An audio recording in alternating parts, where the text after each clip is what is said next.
juga adik. Menemani adik-adik, kita akan memuji Tuhan bersama-sama, kita beribadah bersama-sama, memuji dan memuliakan nama Tuhan, dan juga mendengarkan firman Tuhan.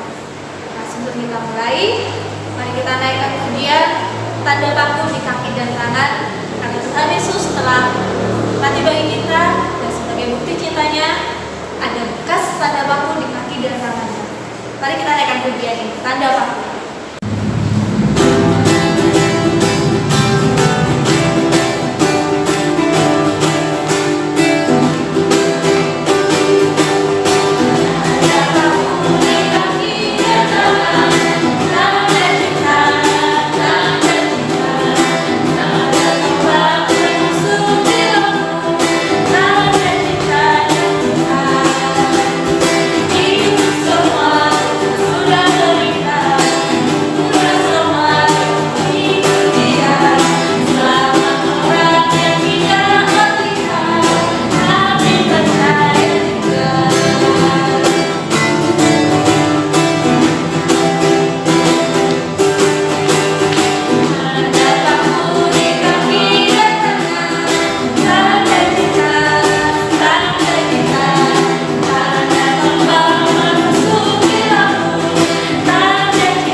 Adik-adik percaya bahwa kita lebih dari pemenang?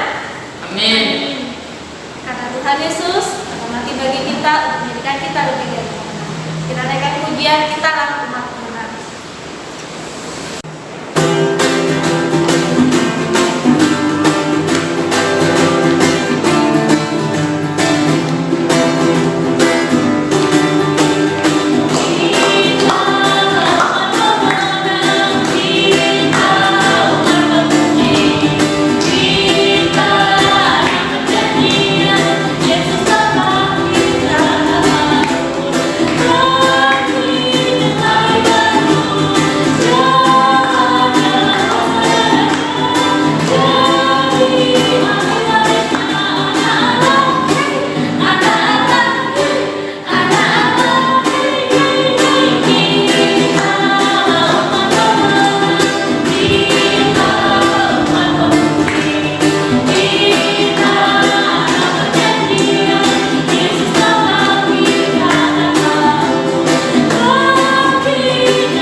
Menjadi rema dalam hati kami, menjadi benih yang tertanam, bertumbuh dan berbuah dalam kehidupan kami. Dan terlebih, kami boleh melakukannya dalam kehidupan kami. Waktu bersuka kami, waktu teringat hati dan pikiran kami. Terima kasih Tuhan, siap untuk mendengarkan firman. Di dalam nama Tuhan Yesus Kristus, haleluya. Shalom adik-adik, selamat pagi, selamat bertemu kembali dengan Kak Imelda. Hari ini kakak yang bertugas membawakan firman Tuhan. Materi pembelajaran kita di pagi ini berjudul Yesus menemui murid-muridnya. Adik-adik, sebelum kita masuk lebih dalam pada materi pembelajaran hari ini, kakak mau mengajak adik-adik untuk membaca firman Tuhan yang terambil pada Yohanes 20 ayat 19 sampai ayatnya yang ke-29. Yohanes 20 ayat 19 sampai 29. Adik-adik siapkan dulu Alkitabnya. Ya, adik-adik udah siapkan semuanya? Kakak akan membacakan untuk kita semua.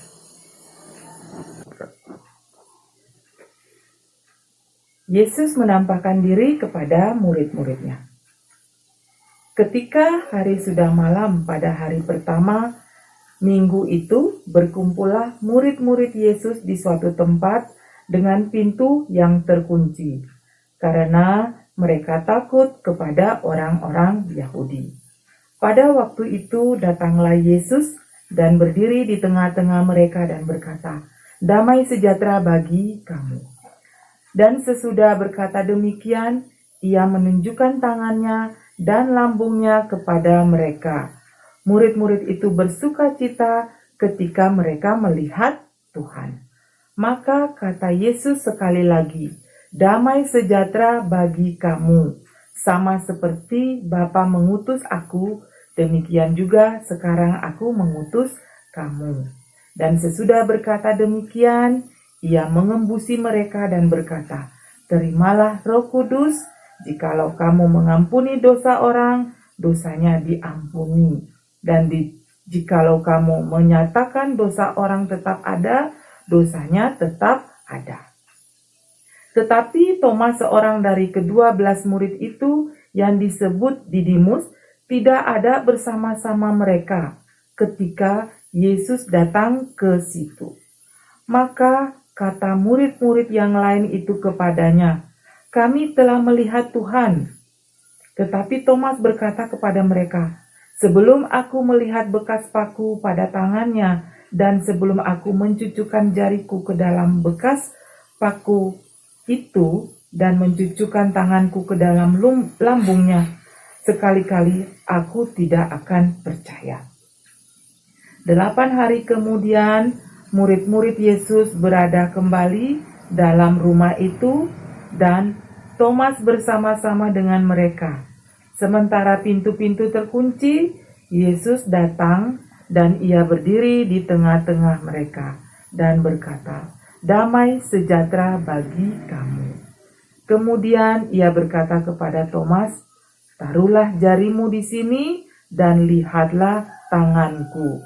Ulurkanlah tanganmu dan cucukkan ke dalam lambungku, dan jangan engkau tidak percaya lagi, melainkan percayalah." Thomas menjawab dia, "Ya Tuhanku dan Allahku." Kata Yesus kepadanya, "Karena engkau telah melihat aku, maka engkau percaya. Berbahagialah mereka yang tidak melihat, namun percaya." Demikian firman Tuhan di pagi ini. Terpujilah nama Tuhan Yesus. Amin. Setelah kematian Yesus, murid-muridnya merasa takut untuk berhadapan dengan orang-orang Yahudi. Mereka memilih bersembunyi di sebuah rumah dengan pintu yang selalu terkunci.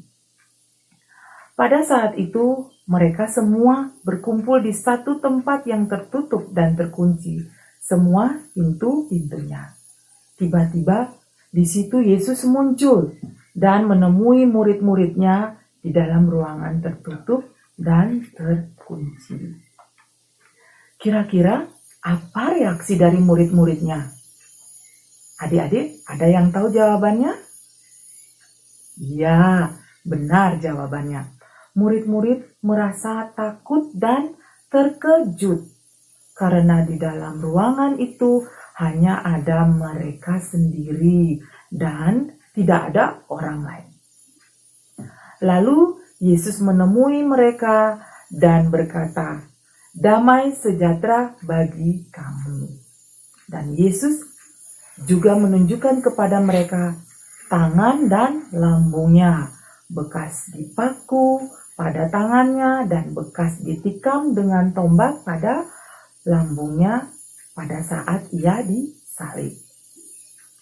Di saat murid-muridnya melihat tangan dan lambungnya, mereka saat itu juga sangat bersukacita karena mereka tahu itu adalah Yesus. Mereka sudah melihat Tuhan yang hidup. Lalu sekali lagi Yesus berkata kepada mereka, "Damai sejahtera bagi kamu." Dan Yesus mengutus mereka dengan Roh Kudus. Yesus mengembusi mereka dan berkata, "Terimalah Roh Kudus." Ketika Yesus menampakkan diri kepada murid-muridnya, Thomas yang disebut Didimus tidak ada bersama-sama dengan mereka. Jadi, pada saat murid-murid Yesus yang lain berkata kepada Thomas kalau mereka sudah melihat Tuhan, apa reaksi Thomas, adik-adik? Thomas tidak percaya. Thomas tidak percaya dengan cerita dari teman-temannya. Thomas sangat meragukan kebenaran dari cerita teman-temannya. Dia berkata bahwa sebelum dia mencucukkan jarinya ke dalam bekas luka Yesus, dia belum percaya. Setelah 8 hari kemudian, murid-murid Yesus berkumpul kembali di dalam ruangan itu. Semua pintunya terkunci.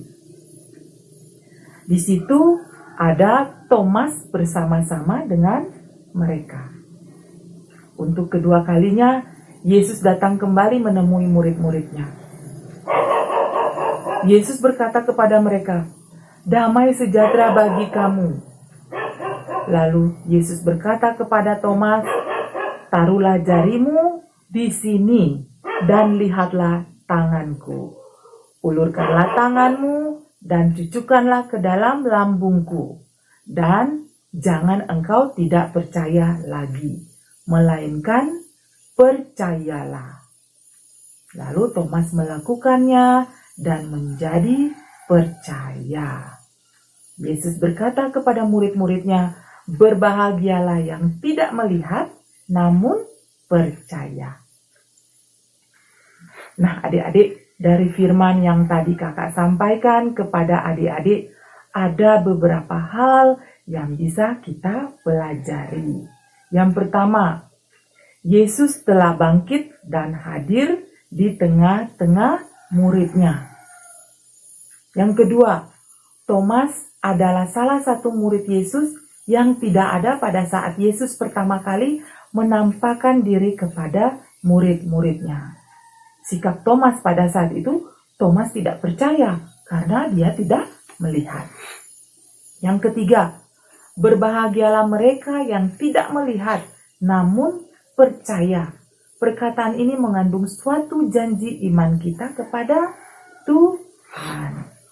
Adik-adik tidak perlu kecewa ketika melihat hal yang tidak sesuai keinginan atau harapan. Tetapi harus tetap punya keyakinan bahwa karya Tuhan itu ajaib dan penuh kejutan. Itulah iman. Nah, yang keempat, menyatakan sikap percaya pada Yesus yang bangkit dan menang.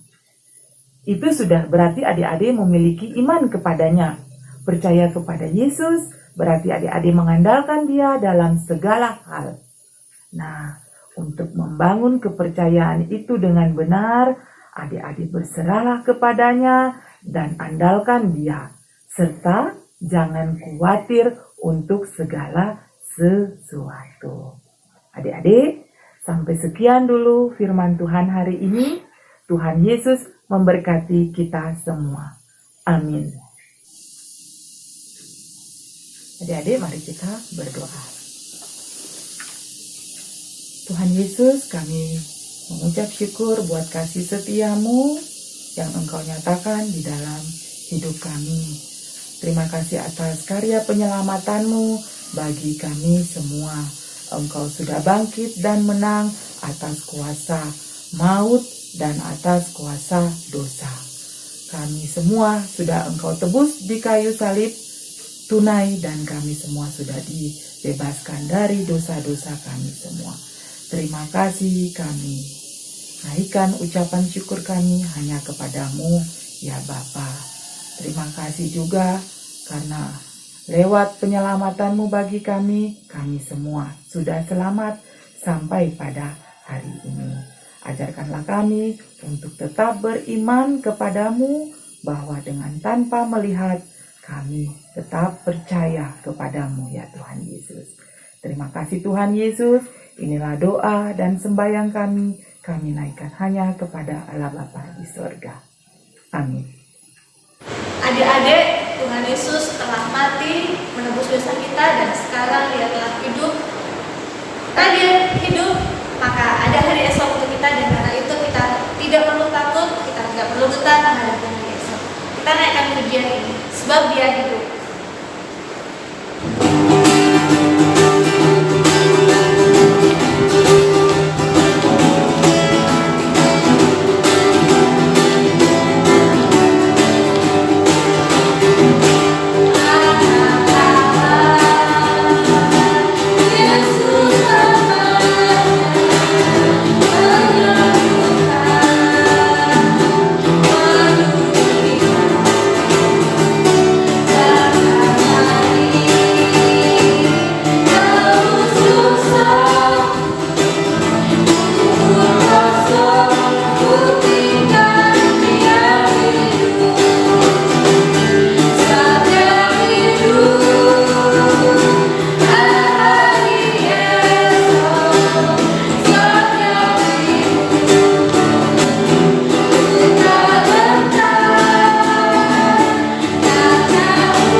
Adik-adik, sampai di sini dulu ibadah kita.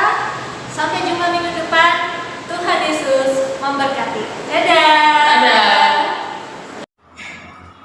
Shalom adik-adik semua. Kita tadi sudah mendengarkan cerita tentang Thomas, salah seorang murid dari Tuhan Yesus yang tidak percaya pada kebangkitan Tuhan. Dan ketika Tuhan Yesus menampakkan diri kepada Thomas dan juga murid-murid yang lain, dan ketika Thomas menyentuhkan jarinya pada bekas luka paku yang ada di tangan Tuhan Yesus, dan juga pada bekas luka yang ada di lambung Tuhan Yesus, barulah Thomas menjadi percaya. Di sini Tuhan Yesus mengatakan yang lebih berbahagia lagi adalah orang yang tidak melihat namun percaya. Nah, adik-adik, melalui kisah ini kita bisa belajar bahwa sesungguhnya inilah yang menjadi sebuah ungkapan iman di dalam kehidupan kita. Bahwa di dalam hidup ini banyak sekali hal yang kita tidak mengerti, banyak hal yang tidak kita ketahui, bahkan rasa-rasanya ada begitu banyak kesulitan, ada begitu banyak pergumulan yang membuat kita sulit untuk percaya kepada Tuhan. Tetapi firman Tuhan hari ini mengingatkan kita, jangan kita pernah ragu untuk percaya kepada Tuhan. Walaupun sekarang kita belum melihat karya Tuhan, tetapi di dalam iman kita percaya Tuhan pasti menyatakan yang terbaik bagi kita. Adik-adik, mari kita mengimani akan hal itu dan tetaplah melangkah dalam hidup ini dengan sukacita. Kini adik-adik, sebelum kita akan mengakhiri ibadah ini, kita bersama-sama mohonkan berkat Tuhan.